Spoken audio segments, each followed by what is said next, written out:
Bandwidth for This Week in Photography is brought to you by CacheFly at CACHEFLY.com.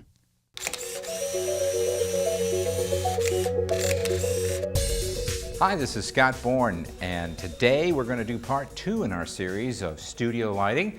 I showed you how all the equipment works and what the basics are. Today I'm going to set up one light and we're going to do a modeling session with an actress who needs a headshot. We're going to work with one light, get you the basics of one light before we move on. Pay close attention to this lesson because if you miss this one, you won't be ready for the next. So let's get started. We're ready to shoot. We have a beautiful young actress here, Jessamy Joy. She's our model today. We're going to do a headshot for her. We're going to use one basic light, our main light, and that's going to be this umbrella here. Now this is a shoot-through umbrella. You're probably used to seeing umbrellas pointed just the opposite way, that shoot through and back down to the subject with reflectors. We're not going to do that. We're passing through the material right at the subject. So we've reversed the way the umbrella sits in the holder. This gives more of the effect of a softbox. I don't like to mess with softboxes usually because they're just too much trouble to set up and tear down. If I'm in my main studio where I'm never going to remove them, I love working with softboxes. But if you're in a portable setup, you need to move from place to place, this is the next best thing. It makes a nice, big, bright light that can be a nice key light for the subject. So we're going to rely on this as our main light. Now we're going to fill with some reflectors. So this is a one light shoot. If you buy a simple one light kit, you can do everything I'm about to do to make simple portraits. Now we need to make sure that we get a good meter reading off this light so we know what exposure to set. If you're using most traditional new digital single lens reflex cameras, they have what's called a sync speed of around 250th of a second. Your camera might be slower or faster, but most of them, for instance almost all the Canon line, the popular DSLRs, are going to be a 250th of a second. So I've already set my camera at 250th of a second and I've set my ISO to match. So now what I need to do is I need to go in and do an exposure that matches that. So I'm going to simply use this meter in front of the subject and I'm going to point the meter right at the camera and I'm going to take a reading, and in this case it says 250th of a second at f11. So at 250th of a second at f11, that's going to be the exposure I use in my camera. I'm going to set my aperture to f11 and I'm going to shoot my shutter speed at 250th of a second, and all things being equal, I should get a nice picture.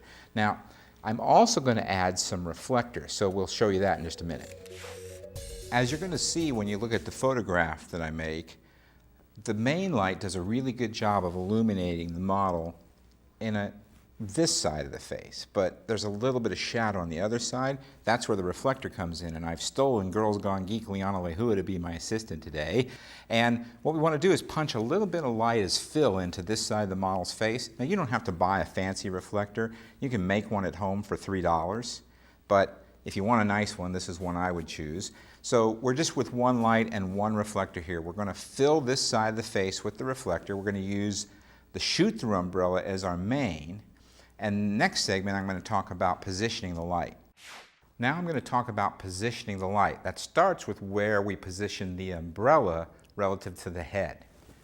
Now with most of these kits you get an umbrella and it positions against a reflector with a little screw that you can tighten or loosen in order to move it. And as I bring the umbrella further away from the head, what I do is I make the light harsher. I don't want harsh light in a portrait, so I tend to like to keep it close to the head because that gives me a more diffuse, soft light. And when I get it where I want it, then I can tighten it down.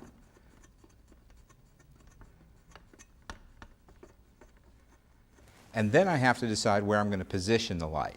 Now, if you get the light really close, it'll be nice and soft. The problem is it might be too bright, so you'll have to compromise and get it as close as you can because that makes it softer and still get an exposure that's within your camera's ability to record it. So I'm going to feather this light, and what we mean by that is rather than me pointing this straight at her, I'm going to turn it so that it kind of passes by her. That will create a nice flattering light that will help me reduce the shadows on this side of her face and still give a nice key light on this side. So I'm going to pass it by her. This is called feathering, and as I get more direct on her, you can see it's harsh.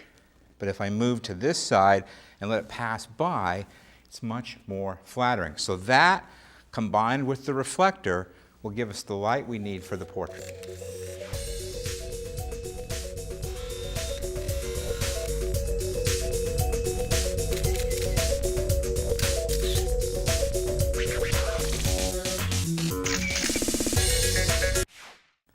Well, that's it. You see, there's really not that much to it. We just set up a light. We make the model comfortable. We make sure that we have a nice pose. We fire away with that one light. We get a nice natural look. It's easy. Anybody can do it. It's the cheapest way to get into studio lighting. I hope you found this helpful, and we'll see you on the next episode.